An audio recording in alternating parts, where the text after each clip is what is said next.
So welcome everybody to yet another live interview show with Become a Fearless Father. And today I have Jason on, and I'm going to let him pronounce his last name in a second. So after that, I'll make sure that I pronounce it correctly.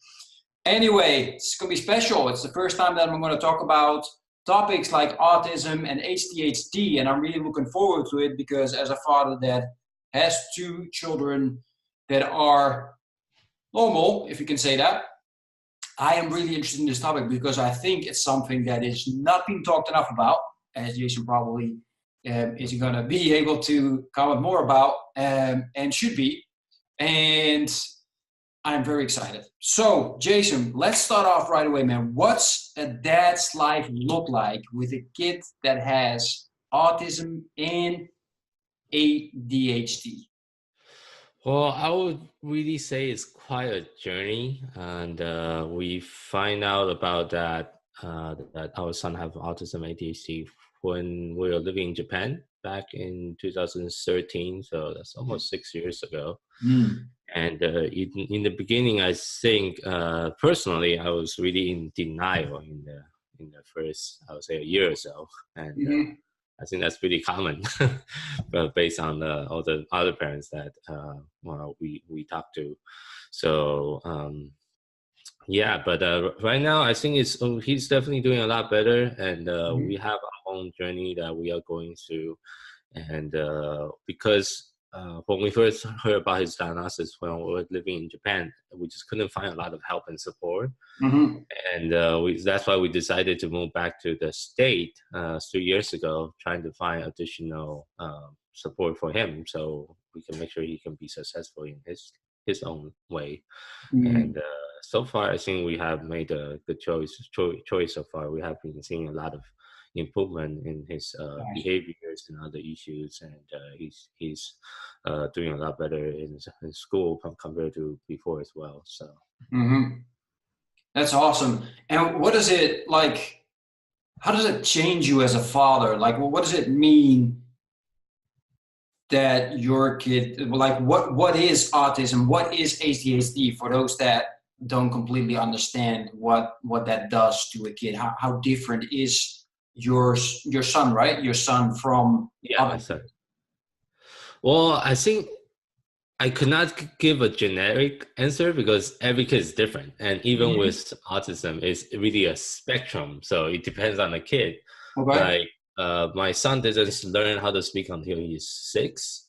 But now he speaks too much. He couldn't stop speaking sometimes about Pokemon. So every time he started talking about Pokemon, he couldn't stop. So it's like a very different extreme. So you have some kid on the autism spectrum that's totally nonverbal. They couldn't speak.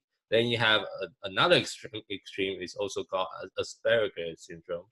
And nowadays they call it high functioning autism, which they have awkward as far as social behavior, but as far as ability-wise or talking-wise, they have no issues. They can speak. Sometimes they don't know when to stop to speak, actually. So it's a very different symptom, so to speak. It totally depends on the kids.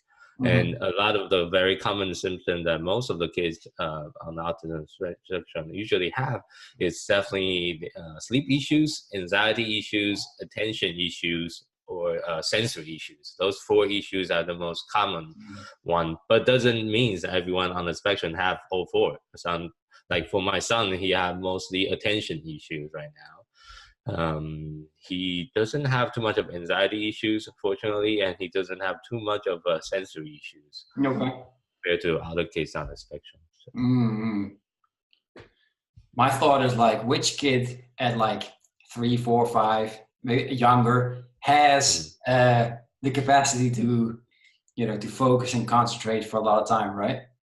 Yeah, true. That's true. I mean, my son is 8 right now, so compared to most of the 8 years old boy, concentration definitely is an issue. So. I see. So now you're seeing the difference. Yeah, I hear. Yeah. What about ADHD? Well, ADHD, that's where most of the attention issues coming from, actually, because of his ADHD making harder to focus in the classrooms, and also for him, he's really a visual learner. He had to see something, remember. If you just listen to teacher's instruction, that just kind of flies right by his head, and he couldn't, okay, what's going on? It's like, you need a lot of like multiple prompt, even over the same instruction sometimes.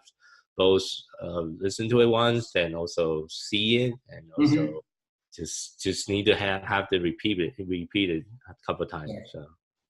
I see. And does that mean, does he go to a special school? Does he go to a normal school with all the other kids? He doesn't go to a special school. Okay. He's in the regular classroom. Nice. He just gets special accommodations. Like here in the United States, they have all the public school need to have IEP, which stands for Individualized Education Plan for every kid that have special needs. And during that plan, you will have your own IEP team that usually consists of the teachers, a speech therapist, the occupational therapist if the kids have one, and also the school psychologist, and usually the principal or some kind of school administrators also on that team to discuss at least minimum once a year his progress goal, his or her progress goal in school, and what kind of goal they want to set each year, and what kind of special accommodation they want to have for him, and etc. So that sounds amazing. That sounds like America's way ahead of the rest. At least if I look here in Spain, for example, I've never heard of it, although I see it growing fast. So that's definitely positive. Yeah. I would say U.S. is definitely advanced ahead of a lot of countries. Even compared to the Asia country, because I'm from Taiwan, my wife is from Japan, and compared to most of the Asia country, this kind of system doesn't exist.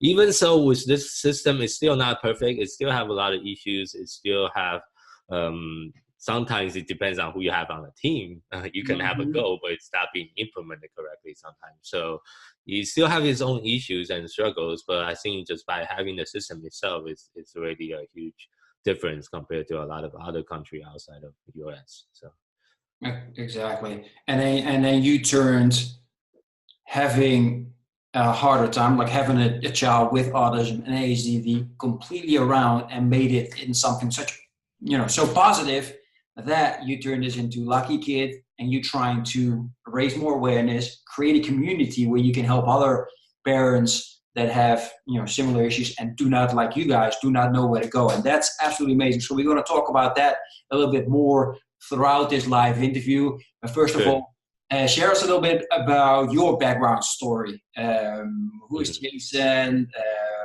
How many kids do you have in total? Because I think I saw 3. Sure, yes. Yeah, so just a quick background story on myself. I was born and raised in Taiwan. I moved to United States. I was a very typical immigrant story that I moved when I was 15 by myself, and I was sent to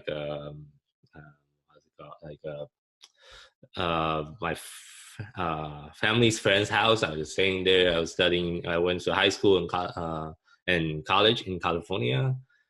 Graduated, and I started my first company right after I graduated. It's a website design company with friends I know in college. Unfortunately, the business doesn't went really well. Then I decided to close that business, and I actually went back to Taiwan and attend the Taiwanese army for a year as an infantry officer. Then after I got out of army, I decided to get married, and that's where my journey as far as my life as a dad kind of begin, I guess. And me and my wife was living in actually I asked my wife to move to live with me in Taiwan instead. So we lived in Taiwan for like a year and a half. But my wife couldn't speak Chinese, so it was kind of a struggle for her to live in Taiwan with being the language barriers.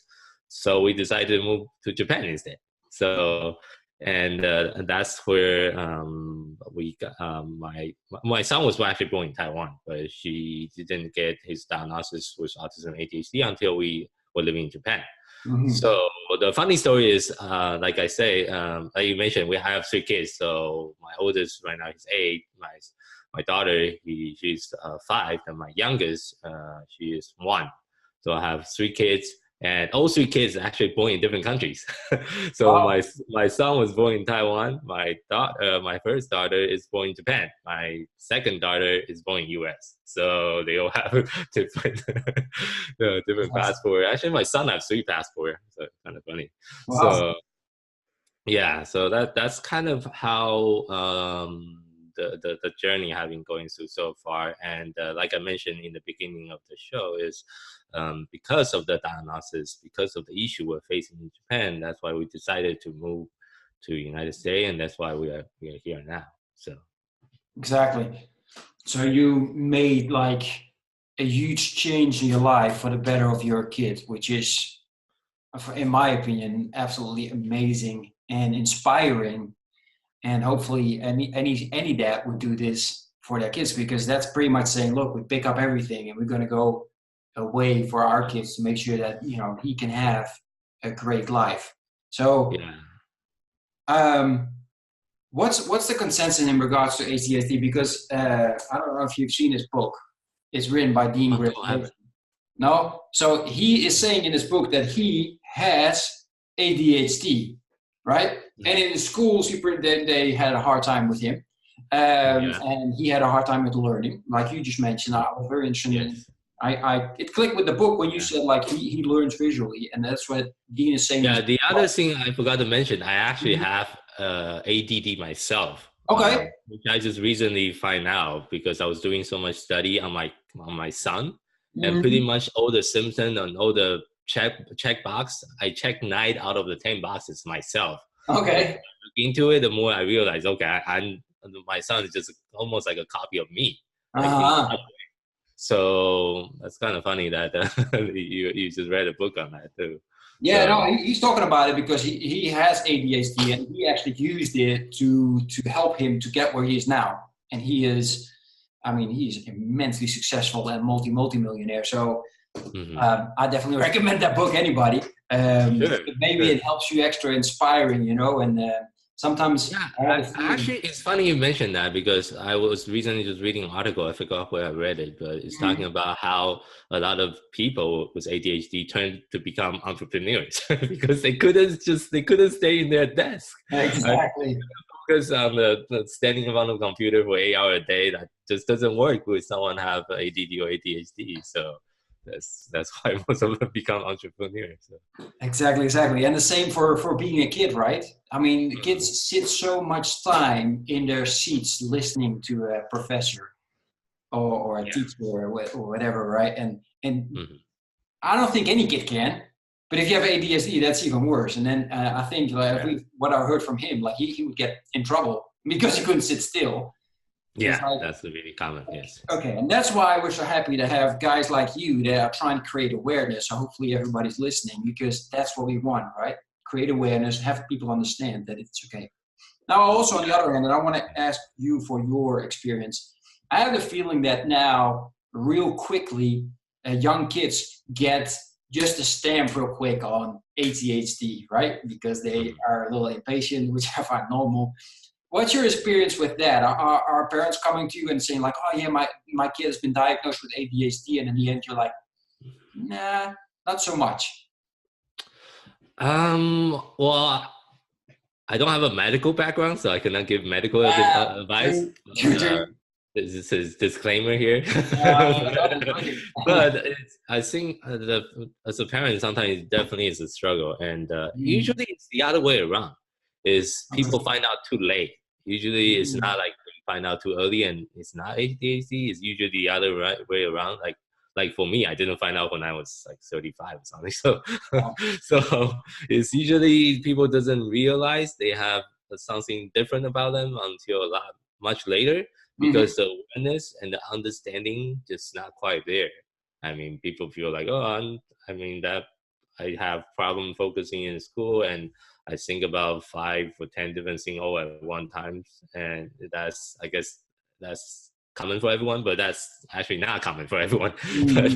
So that's I think that's mostly the struggle that we see, instead of for example in our community at least. Exactly. So share with us, LakiKid, if I pronounce it correctly, Yes. What is it? What are you guys trying to achieve? Yeah, give us a little bit of background information on that. Of course. So LakiKid is a company I founded in 2017, and we have three main pillars on three different ways that we're helping the families that's being affected by autism, ADHD, and sensory processing disorders.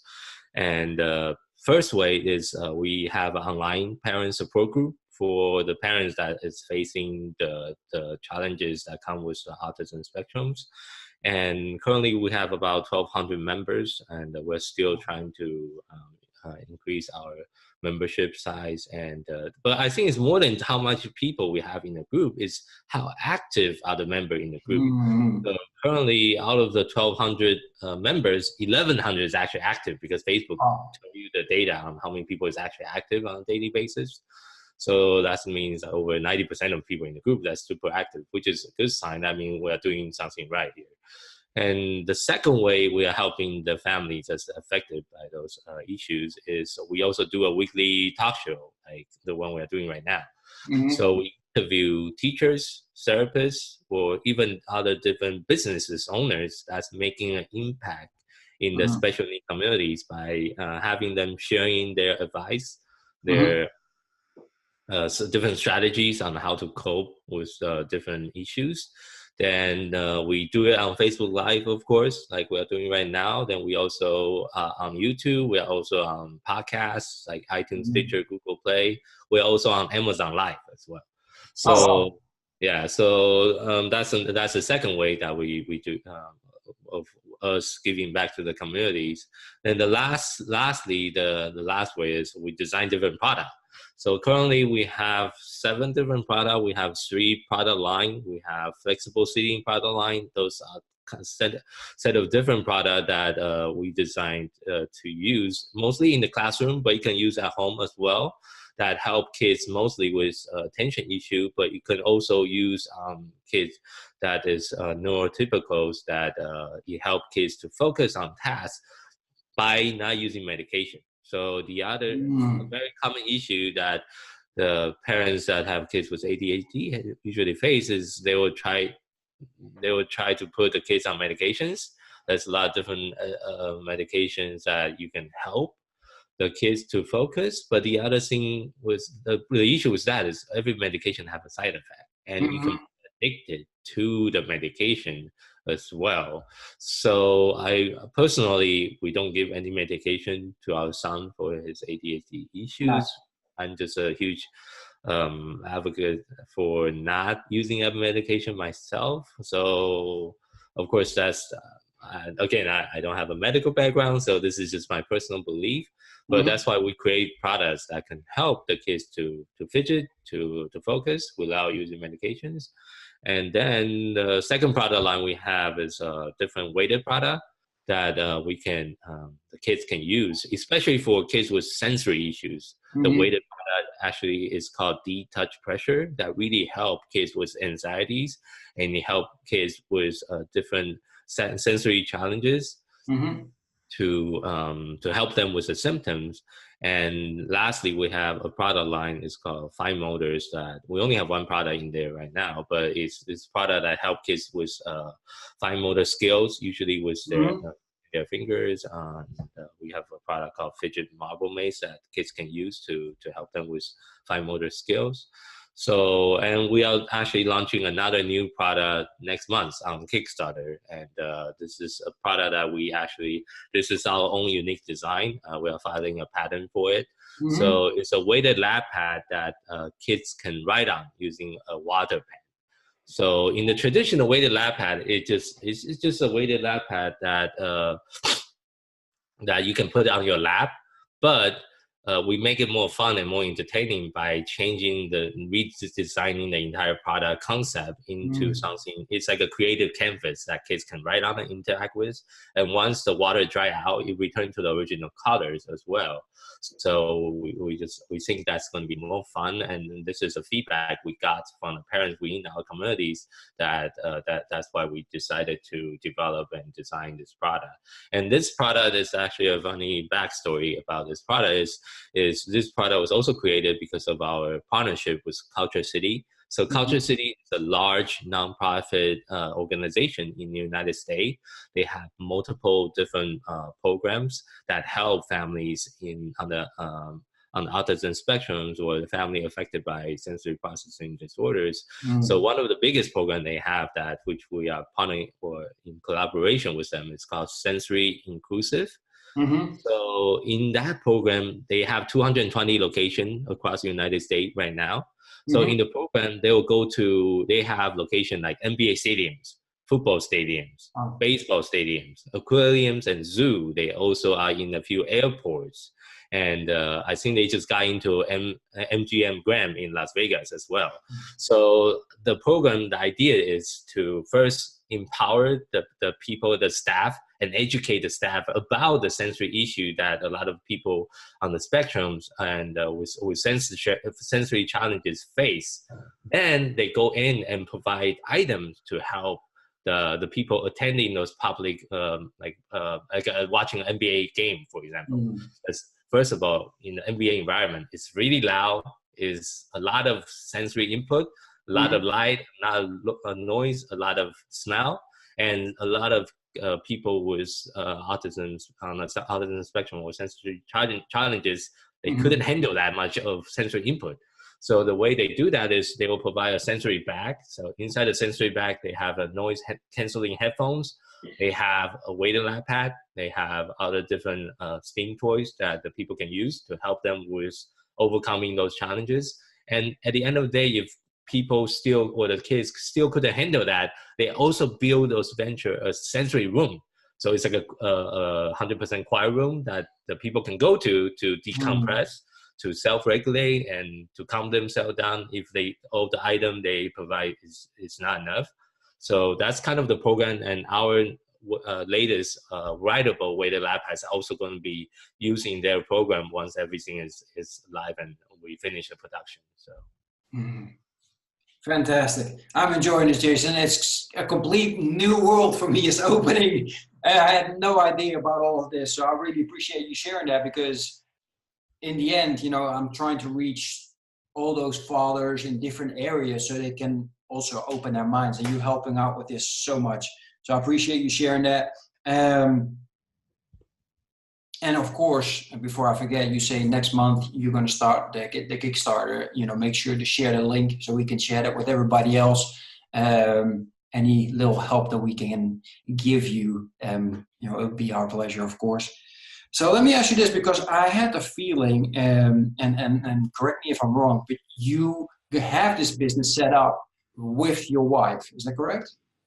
I guess my wife is really an advisor, but okay. I'm kind of a one-man show. But I do have a team. I have a virtual team with, including myself. I have 8 people that's running the business alongside. Oh, nice. So how did you go about setting up a virtual team for you? Because this is one of the things that I noticed that most dadpreneurs are struggling with. Is like they're trying to do everything themselves, me included, as you know, because we spoke about this yesterday, right? Yeah. So how did you go about creating a virtual team or a team that benefits you most to help you grow your business? This is actually a very interesting topic, because I feel like I was hiring too fast and too many myself. So I think you just need to find a balance, and actually we are in the process of downsizing right now. Okay. I'm letting go 3 of my team members right now to downsize. Instead of 8, we're downsizing to 5 people team. And sometimes for me at least, my first hire was I think she's a customer service rep. That's my first hire. But I guess it depends on the business. You really need to look at what are all the tasks that you're doing on the weekly basis. That is the least revenue generating task, like answering someone's email usually is the least. It's not really generating revenue. If you can start looking at those kind of related tasks to outsource that.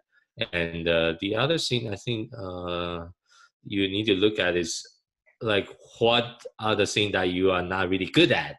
Because instead of trying to be good at every single thing, I'm not really good on Instagram and social media, and that's why I hired a social media manager to manage that, because I couldn't be good and excellent in everything I try to do. I personally have a finance background because I have accounting degrees, so finance a little bit my stronger suit, and I like playing with spreadsheet. But posting on Instagrams and trying to make those funny memes is not my it's not my strong suit. So it's learning, picking the right battle sometimes is important too. Like a lot of entrepreneurs, they will try to do everything themselves and they try to be good at everything, but at the end of the day, there's no way you can be good at everything. You just be kind of a jack of all trade, but you couldn't really focus on your energy on the certain thing. But even with my current team, I still struggle with time management sometimes because there's so much thing going on. And I think you have some strategy that you're using yourself that I would love to learn more about too. So. Awesome, man. First of all, I appreciate your honesty. I love people that share, hey, look, our team is this big, but I made a mistake, right? That helps. Yeah. Our mistakes help other people as well learn from that, right? So now I know for at least I shouldn't go too fast. However, yes. You made 2 points. I'm going to just quickly sum that up because I've written it down. I hope every single Tapreneur that's listening that doesn't have a virtual assistant yet or a virtual team to take up on this. So first of all, you said you look at the tasks that you're doing every single day, and you try to find a virtual assistant for those tasks that cost you the most time and that don't generate any revenue, which makes sense, right? That don't have any impact in the lives of others. And the other one, and that's of course something very important, and that's one of the things that's also in that book I just showed you before. What am I not good at? We get to learn so much that we should focus on our weaknesses and improve them, right? I am a horrible copywriter. I love doing this. I hate writing. So I bought courses on copywriting and I'm following people on copywriting and I just keep banging my head against the wall. So I'm so glad you shared that again for myself also as a message like, dude, stop doing those things and just find yourself a virtual assistant that's a copywriter. Right? Yeah. Exactly. So I really appreciate that. Thanks for sharing that. So what I also want to talk about, you just mentioned, like, you guys have a impressive community, and I've noticed that from your pages and your website, and you said 1,200 couples, parents are in there, and then 1,100 are actually active, which is that's just mind-blowing. That's insane. That's so awesome. So can you share a little bit what has been your strategy from the beginning to create this community? Was there a strategy? Maybe it just happened. It's kind of interesting because we started a weekly talk show before we even have a group. So we were doing the show. Actually, we started almost a years ago. We have we're on our 54, 55 episode now. We do it once a week. So we just recently reached our 1 year anniversary mark. Congrats. And our group, we didn't start at, I forgot the months. I think we didn't start at the group until a few months later after we started the show. The reason why we started a group is because we have a lot of people asking, can we have a group? And we have the viewer of our show asking us to create a group for them so they can meet other people and really get that support that they can, because they are getting a lot of we got a lot of good feedback from the people who's watching our weekly talk show. And then that's where we got some emails and people asking, like, do you guys also have a support group for dealing the issue that you guys mentioned on the show? And that's where we decided, okay, maybe we need to look into creating a support group for those people, because it's definitely a demand out there and people are asking for it. And that's why we decided to, okay, let's start a group. So the day we started, we got like 500 members the first day because there's people waiting for it, getting into the group. So it's different than most of the other people who started the group. Most of the other people I talked to, they started a group because they just want to have a group. So it's very different. We started a group because people want us to have a group for them. So I'm really about serving the community, and if that's going to help people and helping the other family that's going through the similar journey, then we are all for it. So. Exactly. You mentioned something like softly, but so important. You're all about serving, right? Mm-hmm. You've been giving value to people with, that have a big challenge with their kids having autism or ADHD, and you've been giving so many value, helping them, that they were like, look, we want a group, we want to have this, we want to have that, and that's so important. And we heard it yesterday as well, right? You have to listen to what your audience wants, and then that's exactly what you give them. So fantastic. Yeah. I appreciate But that's actually a struggle in itself, because we give out so much value and so much stuff for free. Sometimes people mistake us as a nonprofit organization, but we're not. So that's it's like a positioning issues. Oh, so are you guys a nonprofit? Like, what do you guys do? It's like it's like, oh no, we're actually an e-commerce company, but we do all this stuff for free for the community. So it's kind of a good problem to have, I guess. So yeah. No, We need to work on our positioning, especially on our websites and a lot of our outgoing message, to make it more clear, that showing them we actually have a product. It's not just like nonprofit work that we're doing. Yeah. Exactly.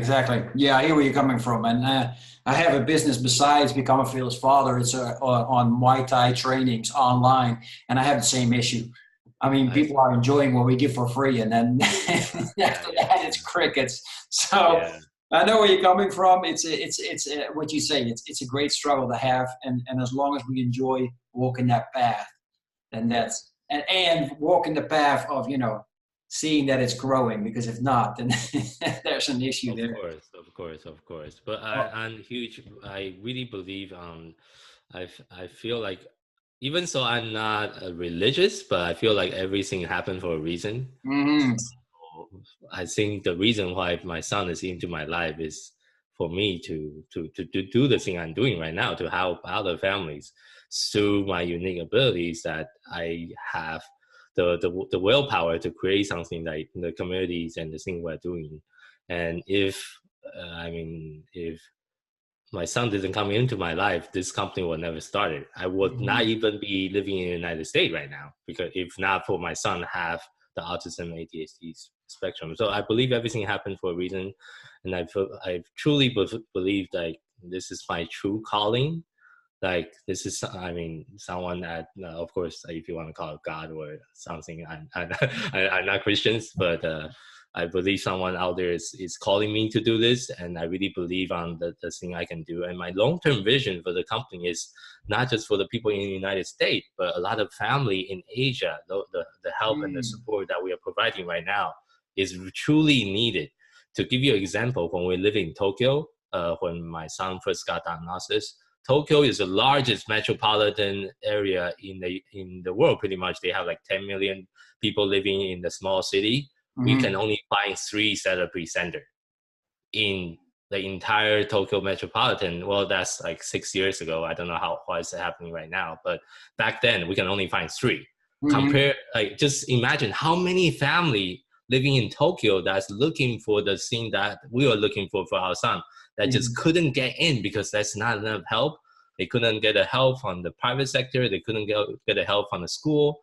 There's not like a government program or regulation around like the school have to do like IEP or other support for the kids. Like those it doesn't really exist. So it's really frustrating as a parent, as a dad, to go through all that. And I'm just lucky enough that my family have the resource to move to United States, but not everyone have that kind of luxury to do that. And for the people who couldn't move out of the country, the only thing they have is they have to face with what they have, the amount of resource they have. And my long-term vision is I really want to go back to the country in Asia and really try to change that and make a difference. I mean, at least in my own little way. So make a huge impact in the world. I like that. And you answered a question that I had, or a topic I want to talk about, and that's purpose, right? I mean, I know you talked about religion, but I'm more like, okay, you have found your purpose thanks to your son, right? Well, that's just beautiful. I mean, so many people in life go through life not even wondering what their purpose is. And then others that, you know, and so many of us that just never find, okay, what's our true purpose on this earth or for this lifetime, right? So I think all those people that are following you, and hopefully that will grow faster and faster, that have children with autism and ADHD, that they're going to, you know, be impacted by you, and you know, have and make sure that their kids live an amazing life, right? I'm not going to say normal anymore because that actually sucks. Because your kid is normal, right? I mean, in his own way, yeah, definitely. I kept saying like this because, as I said, I have no idea about ADHD. No, that's not true. But I have no idea about autism, right? I'm ignorant, and now not anymore. Thank you. So that's why I was like, normal, not, but yeah, all kids are normal. We just have to try and make, you know, adapt ourselves to make sure that they can still grow up with an amazing life. And that's exactly what you're doing and helping other families. So I'm just so amazed by it. Like here in LakiKid, we truly believe our mission is to empower the kids so they can live a life of possibility by giving them the support and the advice and the product that they can use. So like you just mentioned, there's no definition of normal. Is whether or not sometimes the system that in our society is just not set up to accept people with special abilities. So it's not set up that way. So there's a lot of times I would think people on the spectrum is actually a lot smarter than the normal people. Like I don't know if you watch the movie Rain Man. The Rain Man, that guy is also on the autism spectrum, and he's genius in his own way. So yeah, but the society is not designed to accept someone that is special like that. So that's where the struggle comes in. No, absolutely. No, I understand. So I have several other questions, and I'm going to hop a little bit right now because you mentioned like you're from Taiwan. You studied in the US, then you went back to Taiwan. That's where you got your first son. Then in Japan, that's where you got your first daughter. Then you went back to the US, that's where you got your second daughter and your third. Yeah. Right? So that's 3 different languages right there. Yes.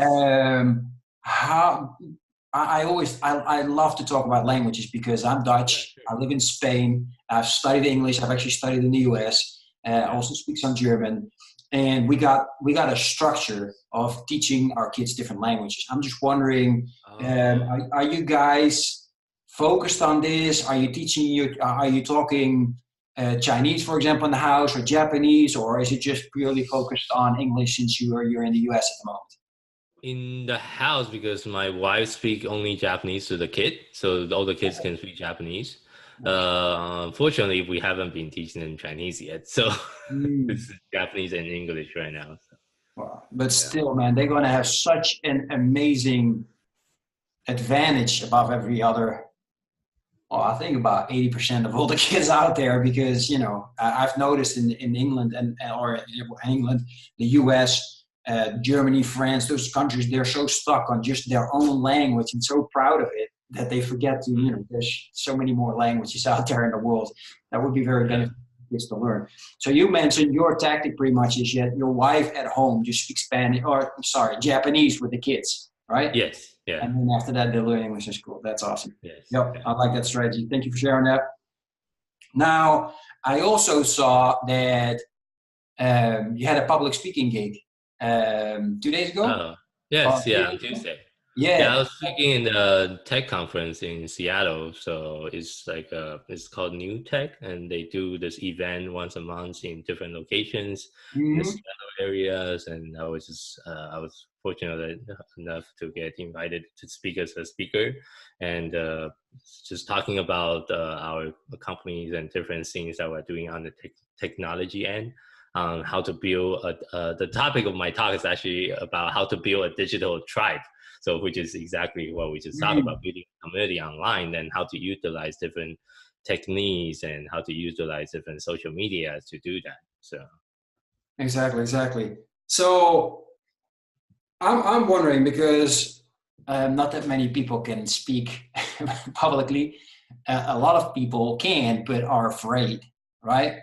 So, you know, were you nervous? How did you, what was your approach to make sure that you deliver an amazing speech? Personally, I actually enjoy public speaking myself, so I don't have too much issue on public speaking. But the other good practice I think I did is I don't know. Do you guys have Toastmaster in Europe? Yeah. The Toastmaster is like an organization that you can go in and practice public speaking. Yeah. So I went to a few meetings in the past, and that kind of helped as far as public speaking skills and really just be comfortable about speaking in front of people. But I think as a business owner, especially as an entrepreneur, public speaking is actually a very important skill.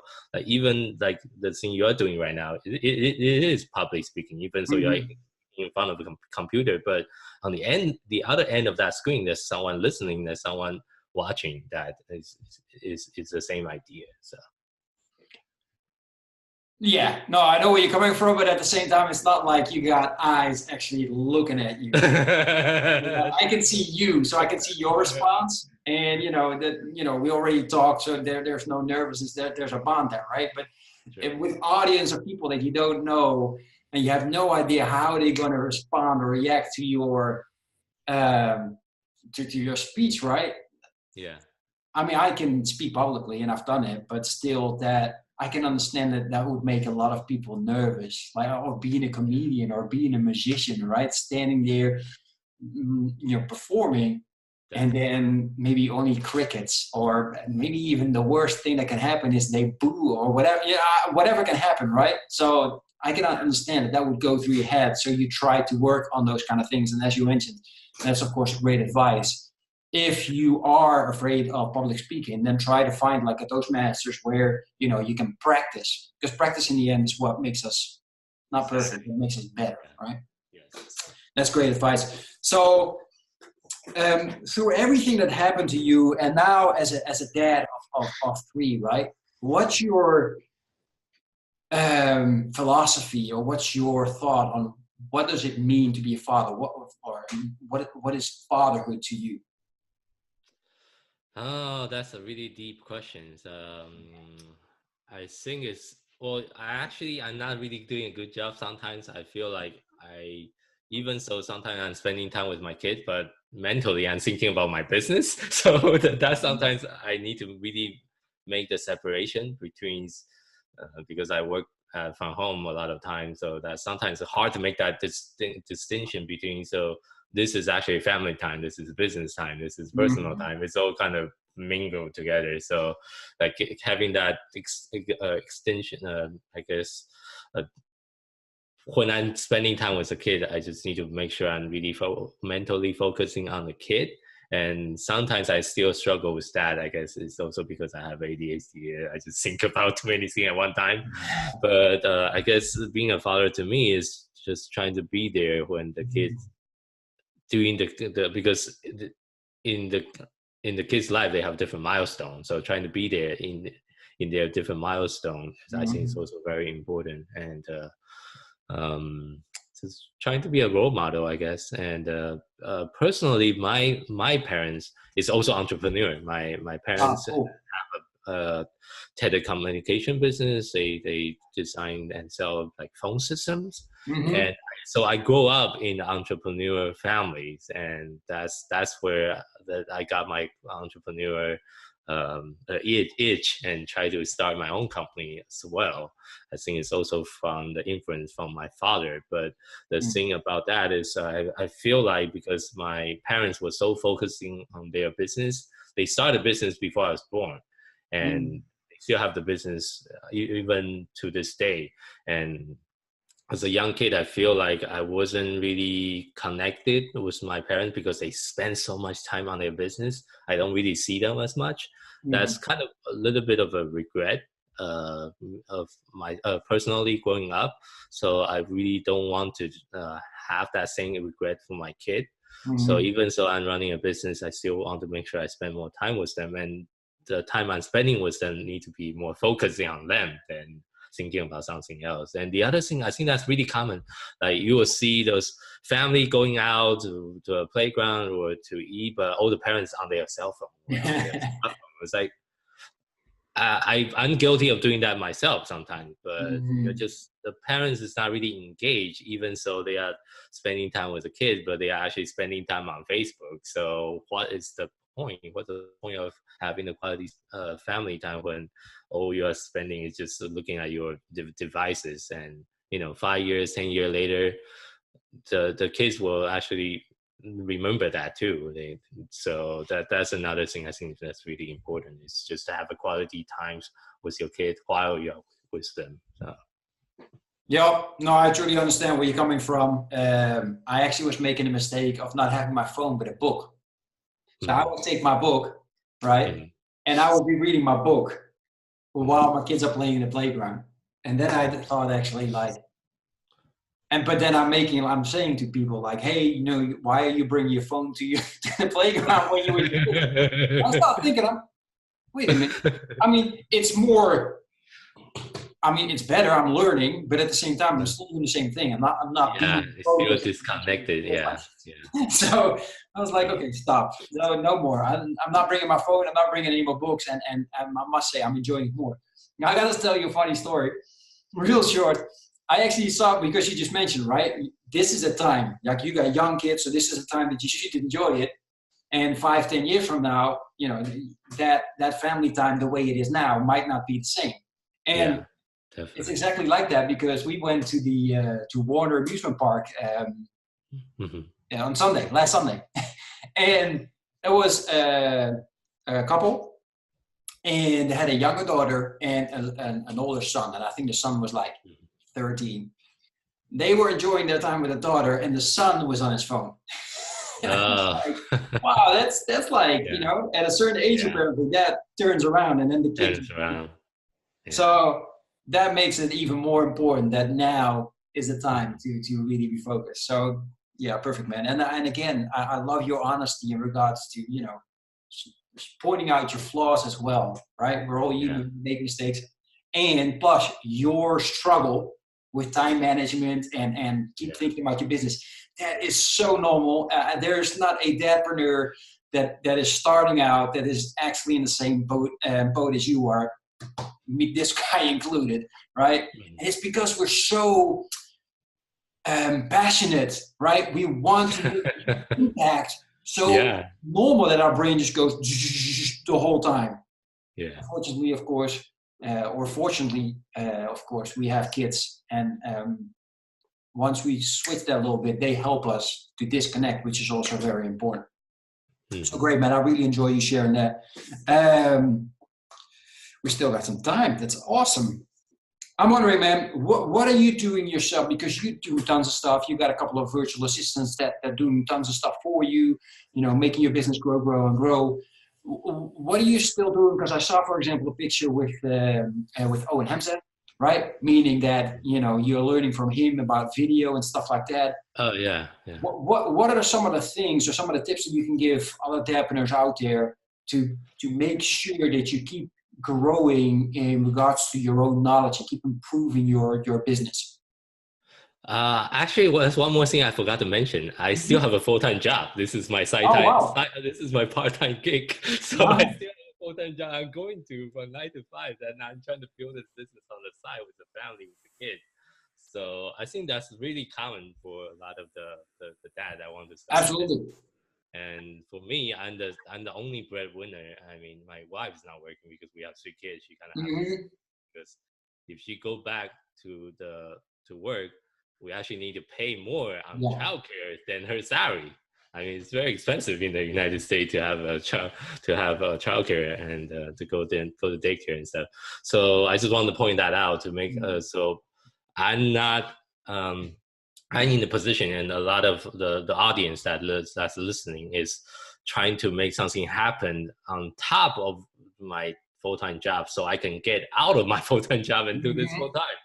But I'm really in the transitional phase right now, trying to figure out what I can do to really reach to the next goal. And going back to your original question is, what do I do to learn? Is I utilize my time to my best abilities. So I have a really long commute. So I have a 1-hour commute every single day. That's one way in the morning, and on the afternoon when I go back home, I have a 2-hour commute because of the traffic. So that's 3 hours just in the car every single day that I'm spending. So what I do in the car is I actually have meeting with my team every time I'm in the traffic. So that's one way that I use my time. So I have all my meetings scheduled when I'm commuting. So I'll be driving, but I'll be talking to someone from my team, usually my project manager, about what's going on, what kind of thing we need to do, what's the status. But another thing I usually do, I listen to a lot of audiobooks while I was in the car. So and I also listen to a few different podcasts, like business podcasts. Most of it is like e-commerce related podcasts because I have an e-commerce business. And that's the only time I have to learn new things, unfortunately, because of the day job. And on the weekend, I want to spend more time on the kids, so I don't really spend a lot of time reading. And so most of my learning is also listening. So I listen to a lot of different new stuff, new ideas, and try to see what other things that I want to implement. But one of the very common trap that people have is for entrepreneurs is a shining object syndrome, right? People always there's so many different new strategy, there's news that you can do that you just want to try, but sometimes I feel like I could lose focus. So just to give you a personal example of my business. So we had a whole bunch of issues toward the end of last year. 2 of our best-selling products sold out of stock on Amazon right before Christmas last year, and we have a huge issue because of that. We have some supplier issues. They couldn't produce a product on time and get it shipped out on time for it to arrive before Christmas. And we actually were out of stock for almost 3 months. We didn't get it back until like after Chinese New Year, which is in February.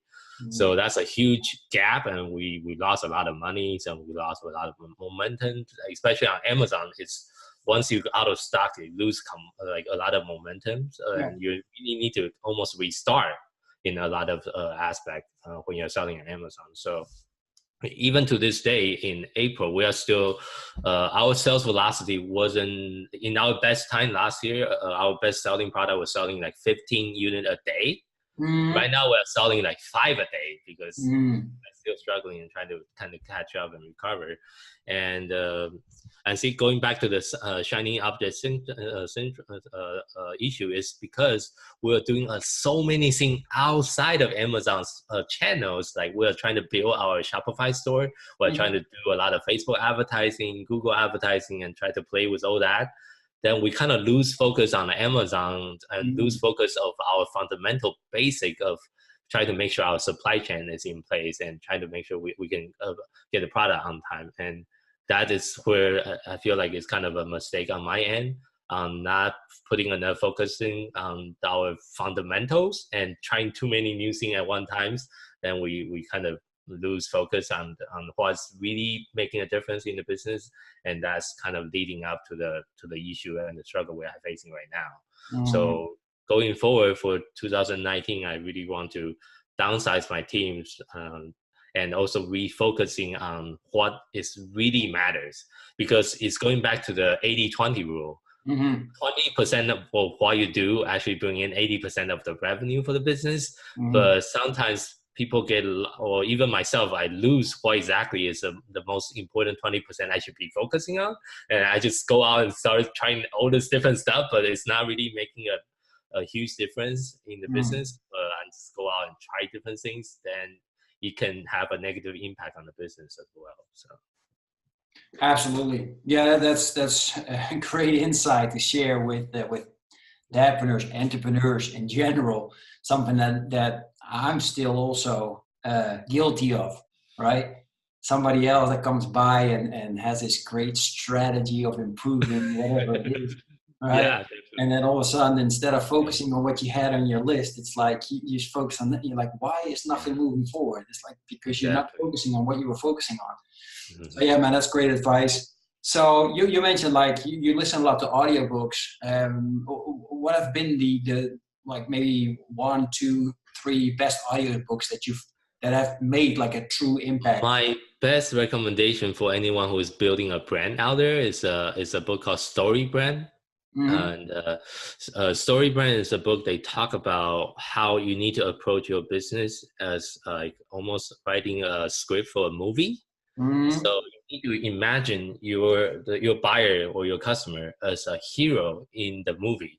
Like everyone watch Avenger, right? So your customer is like one of the hero, and you are a guide to the hero. So you are guiding them through their own hero's journey, and you need to position your business as a guide. And a lot of the business owner make a mistake of trying to position themselves as a hero, and everyone should look up to him and follow them, and they are all good. Like, oh, my product is the best, and everyone should just follow me and worship me because I'm the hero. But that's the wrong position. No one cares about that. Everyone want to be a hero in their own life. And how can you as a business to position yourself as someone that they can trust, that have the authority, that have the empathy, that they can look up to and follow. And so you are really like Obi-Wan in the Star Wars, and your customer is the Luke Skywalker, that you are guiding them through their own journey. And I love that book, and we also purchased a course. He also has sell a course, so we purchased his digital course on going through his. He have like 7 different steps on how to build a story brand script, and we have been implement that for our own business. And I feel like it really helped us to get our message across our audience better and make our mission statement more focused. And I would definitely highly recommend that book. So. Awesome, man. Yeah, it sounds absolutely like a great strategy to follow on empowering your customers instead of empowering and making yourself a big ego within your company. Exactly. Yeah. That is great, man. So last thing, I mean, I'm sure there are tons of fathers out there that are listening right now, and they have even more questions than I still have. And I want to maybe look at your products and stuff like that. How can they follow you? What's the best way to get in contact with you? Share your contact information with us. Yes, of course. So you can find all the basic information on our website. It's LakiKid.com, LAKIKID. We also are on all the social media channels. You can find us on Facebook as well. And one of the good way for people who's listening that might be affected by autism, ADHD, and other issues is definitely listen to our podcast. It's called Ask an Autism Mom. We are on all the different podcast channels, and every single week we interview different experts, parents, and therapists. So it's a good way to keep on top of all the advice that we are bringing out to the communities, and stay up to date with us too. Exactly, great, man. Again, Jason, thank you so much for being on. And you've made me a lot more wiser about autism and ADHD, and I thank you for that. I hope people picked up on this, and I wish you the best of luck with your projects, with your mission, with your purpose, because we need more dads feeling like you sharing these kind of messages. Not necessarily your message, but similar messages to make huge impacts in the world. So thank you for that. Everybody else has been with us for now, whether it's been an interview of an hour. Thank you. I appreciate you, and hope to see you soon. And make sure that you follow Jason, and he is a guy you can reach out to him. He will respond when he can. I've noticed that because that's what he's done with me. Yeah. So I wish everybody a fantastic day, and I hope to see you guys soon. Take care. Bye-bye. Thank you. Are you still meeting up with your friends now that you're a father? Kids making you stress out, you got no time for yourself to work out, read, or relax. Can you still remember the time you were hanging out with your friends, feeling energetic, happy, and confident? Spending time together and talking about your life and your crazy dreams. You're feeling alone now, don't you? No one to share your challenges with, and you're just running around from one storm into the next. Well, it's time to change this now. Join me and the Brotherhood of Fearless Fathers to speak on a weekly basis with like-minded dads to crush your challenges, face your fears with determination, be held accountable, and regain control of your life. If you want to become the hero your family needs you to be, then go to becomeafearlessfather.com/brotherhood. I'm looking forward to seeing you on one of our next calls.